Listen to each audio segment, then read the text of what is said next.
Ikdienu Rīgas motormuzejā apgrozās milzum daudz ļaužu, un visi, kas šeit bijuši, zina. Eksponāti izvietoti 3 stāvos ļoti plašās telpās. Taču es jums pačukstēšu. Muzejā ir arī istabas un kambari, kuros interesanti nevar nākt, bet tur var redzēt vislielāko rosību. Proti, šajās telpās muzeja vīri uzfrišina spēkratus, kurus vēl tikai izliks uz apskati. Nesen staigāju pa šīm telpām un pamanīju, ap vienu vērti džeki ķimerējas īpaši cītīgi. Izrādās, tas pavisam drīz tikšot izlikts apskatei muzeja apmeklētājiem. Sāku to pētīt un sapratu, šis eksponāts būs īpašs. Tā esot 34. gada Oldsmobile automobīļa demo šasija, kura speciāli izgatavota eksponēšanai Oldsmobile dīlera pārstāvniecībai Norvēģijā. Taču visu laiku viņi nevarēja demonstrēt vienu un to pašu. Laiks gāja uz priekšu un šasija tika nodota tālāk inženierskolas vajadzībām. Protams, arī tur tās mūžs beidzās, un tā vienkārši gulēja stūrītī. Laikam ejot, muzeja vīri rakājoties pa internetu uzgāja, ka tāda šasija ir, un nolēma, Rīgas motormuzeja apmeklētājiem šis ir jāredz.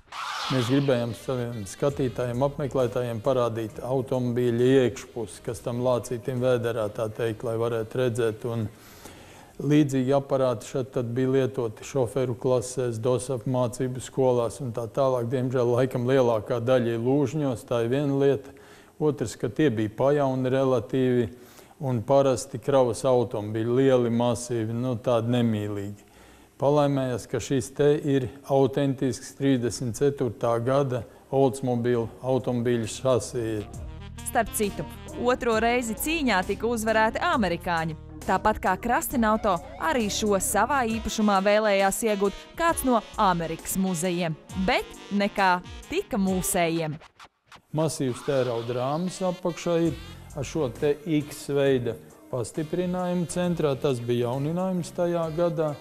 Un jauninājums īpašam šim automobīlim ir lūk šī te priekšējā piekare. Tā vairs nav ar garenu atspērēm klasiskajām, kā tas bija, bet jau ir ar spirālu atsperi, kas te slēpjās apakšā, un ar tādiem paralelogramma tipa svirām, kas nodrošina neatkarīgu šūpošanos kreisajai vai labajai pusei. Dzinējs ir klasiskais sešnieks rindā, sānu vārstu, te tos vārstus labi redz šajā pusē, un arī sadalas vārsts. Karburators jau ir augšējais ar lejupkrītošu plūsmu.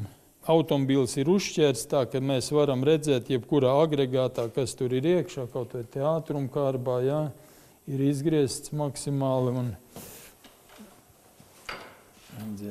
var arī paslēgt tos ātrumus, redz, kā tas darbojās, bet šī ātrumkārba jau ir ar sinhronizatoru. 3 pakāpju ātrumkārba un 2. un 3. pārnesums ir sinhronizēts. Šis te tāds mehānismiņš, tas sinhronizators, tātad jau bez trokšņa pārslēgšanās un hidrauliskās bremzes, lūk, galvenais hidrocilindrs, pedālis, jā, tas strādā uz to, un visiem 4 riteņiem ir hidrauliskās bremzes.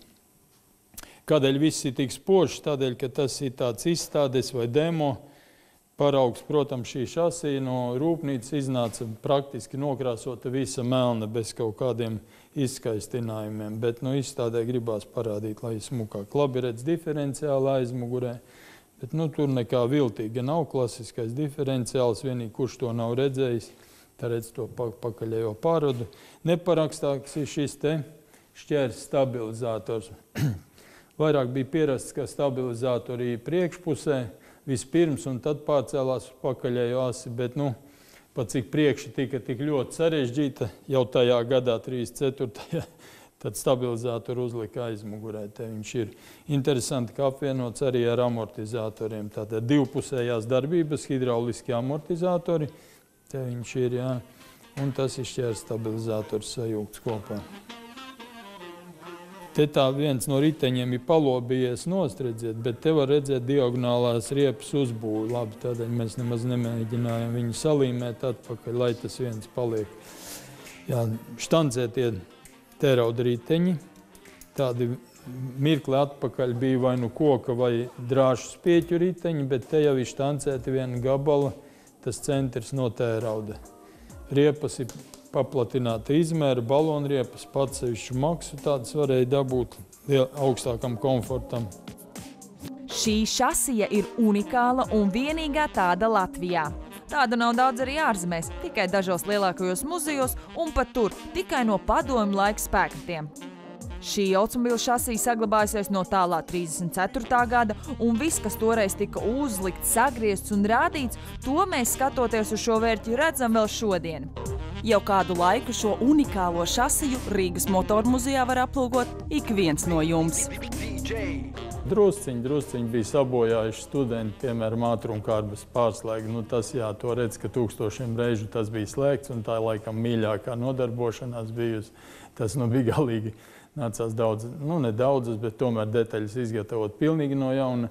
Pārējai kosmētiska sakopšana pilnīgi bija sabrukušas kameras no tiem laikiem, protams, riteņos, bet pa brīnumu jūs redzat oriģinālās riepas. Mēs vienkārši ielikām jaunas kameras un uzpumpējām. Dažām ir atslāņojies nedaudz, bet atkal redz, kas tā ir riepā iekšā. Muzeja vīri vēlas interesantiem parādīt automobīļa iekšpusi, lai arī jūs zināt un redzat, kas lācītim vēderā. Šo aparātu var ilgi un dikti pētīt un pat nepamanīt, kā paskrējas laiks.